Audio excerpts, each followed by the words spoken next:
apa lagi ya, dapat rezeki kan. Ini Indonesia SCTV memberikan rezeki sama aku lewat Infotainment World ini, jadi alhamdulillah. Dari dulu aku selalu baik, bahkan mungkin kalau misalkan teman-teman senior terutama ya, teman-teman senior kalau misalkan yang baru-baru saya nggak tahu deh, soalnya aku nggak begitu kenal sama yang baru-baru. Tapi kalau ini udah lama, kalau orang lama-lama udah ngerti gitu. Biasanya kalau saya nggak mau wawancara, biasanya saya bilang, Mas, aku nggak bisa dulu ya, aku kasih tahu.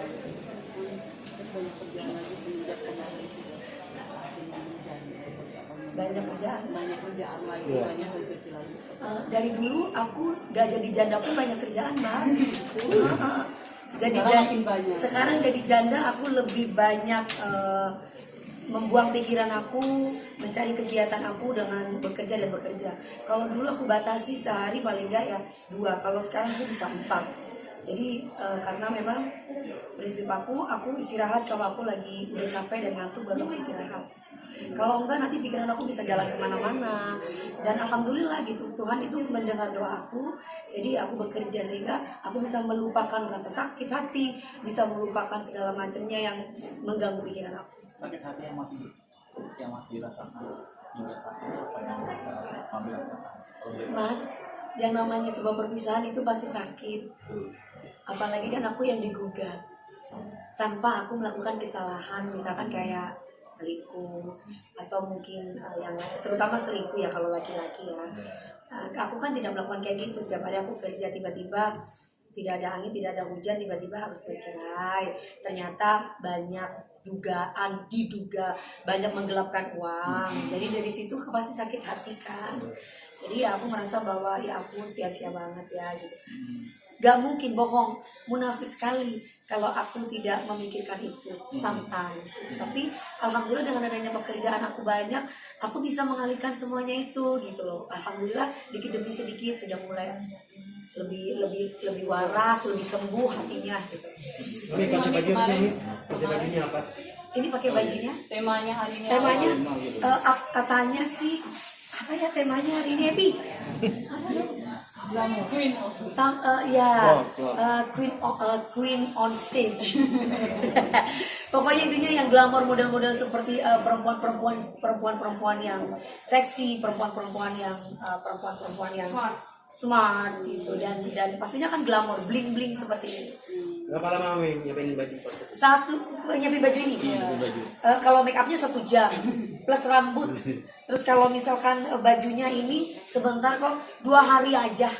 Jadi kebetulan memang temanya yang membuat itu adalah SCTV. Dan aku juga kebetulan punya stylist dan juga desainer yang menyiapkan ini. Desainer aku tuh canggih banget, 2 hari aja udah bisa jadi. Mami, Lebi gimana? Lebi hampir 2 bulan. Ya. Mami kata Mami yang idam. Aku yang idam, si Budianto yang GR. Jadi gini, kemarin itu saya itu sempat, jadi bukan saya mencari sensasi di sini. Sebelumnya saya sudah umumkan itu di salah satu stasiun televisi swasta. Ketika itu saya live di Malang, di Surabaya. Nanti ditit ya sama GTV. Nah saya nyanyi berdua sama Lebi. Saya bilang alhamdulillah anak aku yaitu Lebi hamil udah 2 bulan, hampir 2 bulan. Jadi saya memberikan kabar gembira itu. Jadi selama ini sudah terjawab. Saya sakitnya saya, masuk anginnya saya, mual-mual itu karena Lebi hamil. Karena Lebi sendiri tidak mengalami pusing, tidak mengalami mual. Yang pusing mual 3 hari berturut-turut, bahkan ketika aku nge-host bolak-balik ke toilet cuman mual-mual Mas, puyeng-puyeng setiap pagi nggak mau makan nasi, maunya makan rujak terus tiap pagi. Akhirnya saya bilang sama, saya elus-elus perutnya Lebi, sayang, saya kan nggak mau dipanggil nenek, saya maunya dipanggil mami. Iya dong, ya Allah aku aja belum punya anak udah mau panggil nenek. Nggak mau, mami. No, mami. Terus aku bilang, sayang, kamu jangan bikin saya sakit ya, soalnya mami mesti cari duit buat kita. Jangan ya sayang. Dari situ langsung Lebinya yang pusing-pusing, yang mual-mual baru ngerasain itu. Berarti mami secara nggak langsung ngerasain gitu. Aku sebelumnya udah mimpi, aku kok mimpi bayi ya gitu loh. Aku tuh mimpi bayi kecil, aku gendong, aku bilang sama Lebi, dan aku mimpi bayi aku kecil gendong ya. Sampai aku ngejuri pun aku cancel 2 kali berturut-turut. Sampai bos saya, aku panggilnya Ebi ya, Bu Maria. Saya bilang, kayaknya aku mungkin kali udah nggak bisa ngejuri lagi kayak Bu ya. Soalnya AC itu di atas itu mungkin itu yang membuat saya masuk angin dan mual gitu. Wi, lu tuh masih muda ya. Lu tuh gimana sih kalau sama Bunda Rita katanya. Tapi aku memang sakit Bu. Aku nggak tahu kenapa. Jadi ketika ngejuri itu aku sudah. Jadi selalu aku mau mual-mual mulu gitu. Terus akhirnya aku periksa dong ke dokter. Terus kata teman-teman aku, kamu hamil ya, kamu hamil. Yang hamil ya aku siapa? Orang aku sama si Budianto itu aku kan udah lama, udah 3 bulan ya aku nggak begini. Udah sebelum dia daftarin aku ke KUA, aku tuh sudah lama nggak begini sama dia udah bisa, udah lama. Kalau dihitung itu udah 3 bulanan lebih lah sebelum ketok palu, hamil dari mana gitu kan. Terus udah gitu ya udah aku bilang dong sama Bu Maria, kayaknya aku udah nggak bisa ngejuri lagi, badan aku udah drop. Terus teman-teman nyangka aku hamil, ya aku nggak hamil. Aku akhirnya datang dong ke dokter, dok aku bener-bener USG, bener gua bener-bener lihat takutnya katanya ada orang yang menstruasi tiba-tiba masih hamil gitu. Jadi ternyata kata dokter enggak kok, maksudnya enggak iya masuk angin kali Bu, gini-gini. Oh iya kali ya masuk angin. Tapi sampai dikasih obat pun obatnya keluar tuh muntah terus berturut-turut. Jadi pemirsa, walaupun aku belum pernah hamil, aku pernah merasakan tidak pemirsa seperti itu rasanya. Makan nasi tidak mau. Bayangin pagi-pagi saya kan setengah 5 itu subuh ya.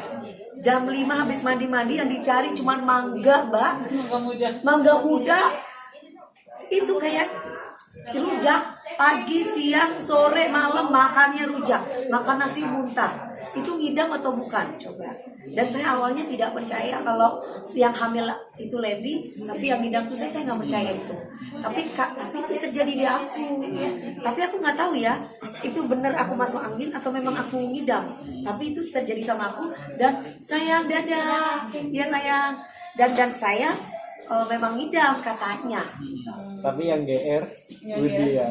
Yang GR Budianto say. Gitu sampai Budianto ngevlog. Tapi nggak apa-apa lah, mungkin dari situ kan dia bisa mendapatkan rezeki. Ini kalau keinginan ini udah masa lalu ya. Kata orang-orang bilang gini, Gimana? jangan mungkin Budianto gak bisa move on apa ya kan? Nah, itu gimana? Ibu-ibu, bapak-bapak, bukan saya duluan, justru Budianto dulu yang nge-vlog duluan, yang naruh tespek saya, tespeknya Lebi. Jadi saya taruh di Instastory, saya bilang gara-gara ini saya mual-mual, saya nge-tag Lebi. Tapi dia GR, gitu loh. Konfirmasi ngasih mau nikah tahun depan. Siapa? Ngasih mau nikah tahun depan sama Rian Imran itu gimana ceritanya? Itu bener apa gimana ceritanya? Mas, kalau laki-laki suka sama aku ya nggak apa-apa. Iya, bener. Iya dong. Iya. Orang dia mepetin mulu kan. Tapi kan aku harus melihat dulu. Iya. Ini bener atau enggak. Karena dulu aku menikah yang ketiga aja 8 tahun aku menjanda. Ya kan? Aku sih kalau ini aku nggak kepingin sampai 8 tahun juga. Cuman maksud aku mau lihat dulu. Aku sudah cukup dengan pengalaman aku lah. Jadi pembelajaran. Jadi aku nggak mau yang tiba-tiba asal berkomitmen terus tiba-tiba langsung nikah gitu. Dia bener gak sih sama aku gitu. Soalnya kan banyak laki-laki sekarang tuh ganteng-ganteng nyuri harta kan Mas. Iya, ganteng-ganteng Gitu ya. Kalau ganteng-ganteng bukan ganteng-ganteng serigala ya say, ganteng-ganteng rampok. Tapi mami mau milih pasangan seperti apa? Mungkin yang nggak suka naik tangga atau mungkin dalam memilih karakter laki-laki itu seperti itu. Sayang, Iya. aku tuh ketemu laki-laki yang lembut, Iya. tapi lelembut rata-rata. Mohon maaf. Kalau semua orang tuh sudah menyangka Dewi Persik itu yang bla bla bla bla bla gini. Kalian tidak tahu apa yang sebenarnya terjadi gitu. Kalau boleh jujur gitu, mungkin aku berbeda dengan perempuan yang lain ya.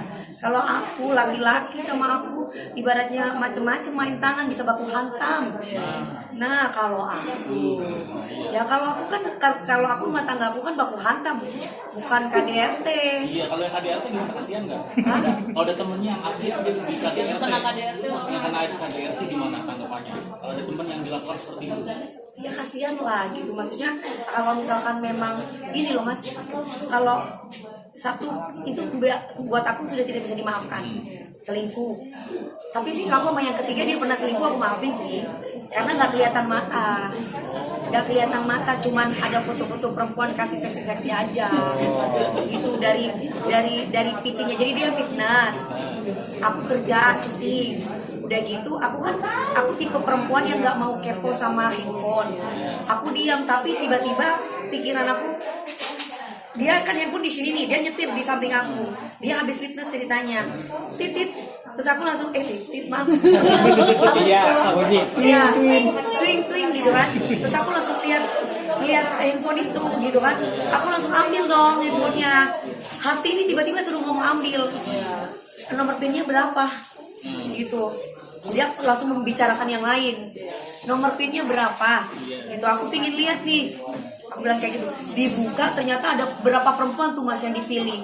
Nah dari situ aku dulu sudah mau cerai, tapi didamaikan sama Kak Ruben Onsu.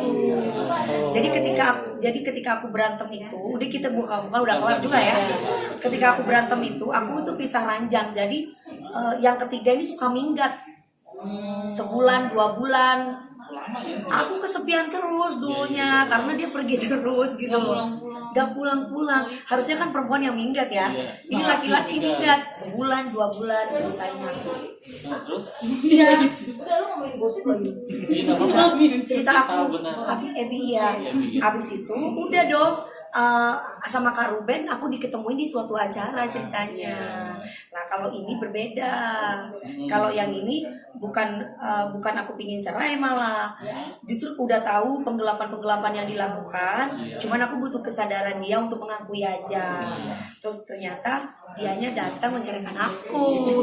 Bukan mengakui dan mengakui kesalahannya, malah menceraikan. Gitu. Itu gimana? Harusnya apa? Harus ada gentle dari laki sendiri harusnya ya, untuk Ya, mengakui kesalahannya. Mas yang tahu jawabannya. Mas bosen sama aku berarti kan? Enggak, seharusnya mengakui kesalahannya, bukan malah menceraikan, Nah, harusnya gitu ya. kan tinggal ngomong aku salah, aku sudah begini, aku sudah begitu, aku sudah bikin rumah 4 garasi dari hasil menggelapkan uang, aku sudah begini, kan tinggal ngomong aja gitu. Tapi dimaafin nggak Mami kalau seandainya awalnya dia mengaku? Mbak, memalsukan tanda tangan aja sudah ada pasalnya. Kalau aku jahat sudah aku lapor polisi. Iya benar. Tapi aku mengikhlaskan semuanya 5 tahun. Aku tidak menuntut dinafkahi loh. Aku juga tidak minta dinafkahi walaupun wajib. Tapi dia tidak pernah menafkahi aku kan. Aku tidak apa-apa. Tapi jangan main perempuan, jangan KDRT. Tapi kalau dia sama aku nggak KDRT, baku hantam. Mantap. Iyalah. Ada Naik meja gua. perlawanan ya, ada perlawanan. Iya dong. Oh, Berarti pesan untuk aku pernah. Apalagi safety-nya juga. Ah, ya kan aku kecil, aku sering dibanting ya. Kalau aku dibanting aku naik kursi, aku gini juga lah. Jadi harus lebih berani ya, Mi. Makanya pesan perempuan buat para perempuan, hey ladies, sekarang kita harus belajar bela diri. Kalau ada apa-apa, itu gitu loh. Makanya aku kadang sering naik pole dance, sering naik aerial seal. Satu kekuatan tangan saya. Gitu. Selain itu aku juga kan ikut ini apa namanya? Boxing, iya. Gitu. Tapi aku nggak pernah nunjukin itu. Jadi kalau misalkan ada apa-apa, nah, kan gitu. Nih, tapi kasihan juga nggak sih seorang lagi-lagi wanita yang menjadi korban KDRT. Seharusnya sebagai kepala rumah tangga tidak boleh melakukan hal itu ya, karena menjadi suami yang menjadi imam yang baik seharusnya ya. Masa laki-laki musuhnya perempuan sih? Lawannya perempuan. Ya itu bukan laki-laki, pakai rok aja. Oh gitu. Iya dong. Kalau laki-laki itu kalau mau main, jangan main tangan. Perempuan di laki-laki mengucapkan kata-kata kasar sama perempuan aja udah sakit hati perempuan. Setuju nggak kita sama perempuan, Mbak? Apalagi sampai main tangan. Perempuan itu kan wanita yang lembut, Mas.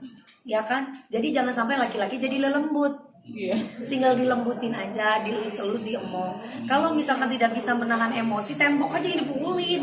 Jangan perempuannya yang dipukulin. Gitu kan? Iya, iya. Dan pantas sih berarti seorang wanita akhirnya melaporkan ke polisi karena mengalami KDRT. Selalu. Kalau ini ada terjadi, ini berarti kan wajar ya wanita itu melapor ke Maksudnya polisi. itu wajar nggak sih? Kalau melihat hal itu. Di saat Dong. ini Kalau kita mengalami penganiayaan, kalau kita mengalami penganiayaan atau mengalami ibaratnya kita dipukul aja sama perempuan aja, kita wajib untuk melapor.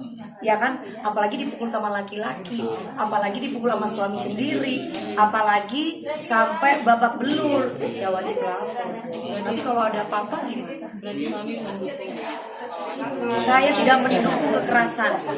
Kalau misalkan ada perempuan yang merasa mendapatkan kekerasan atau penganiayaan dari laki-laki, wajib melaporkan kepada pihak yang berwajib. Takutnya ada apa-apa gitu loh.